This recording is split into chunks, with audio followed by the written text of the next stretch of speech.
But forget about the army, which was about 15 years ago. Now this army is so much hardened that every battalion has really had 3 turnovers in that battle zones. And our soldier can operate independently, he can take decisions independently and all that, which Indians cannot.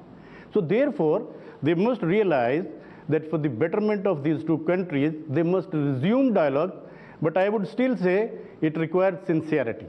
Sincerity. चले हम एक break की तरफ चलते हैं, break के बाद हम वापस आते हैं।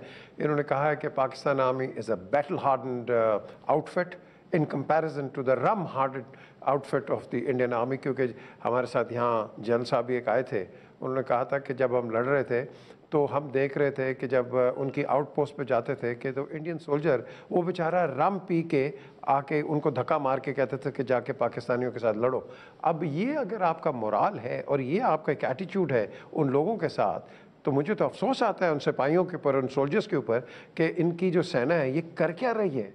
क्या ये वो इंसान नहीं है जो इंडियन सोल्जर्स हैं, उनके साथ क्या कर रही है। तो बेसिकली यहाँ एक फंडामेंटल डिफरेंस नज़र आता है कि हिंदुस्तान जो है वो चाहता ही नहीं है, जिस तरह के ज़ाहिद हामिद ने कहा है, कि पाकिस्तान से ऐसा कोई डायलॉग कॉन्क्रीट करे, क्योंकि बड़ी इंपॉर्टेंट बात की है ज़ाहिद ने कि वो तो हमारी एग्जिस्टेंस को ही एक्सेप्ट नहीं करते, लेकिन हिंदुस्तान में अच्छे लोग भी हैं और मैं समझता हूँ उन लोगों को दबाया जा रहा है इस गवर्नमेंट से।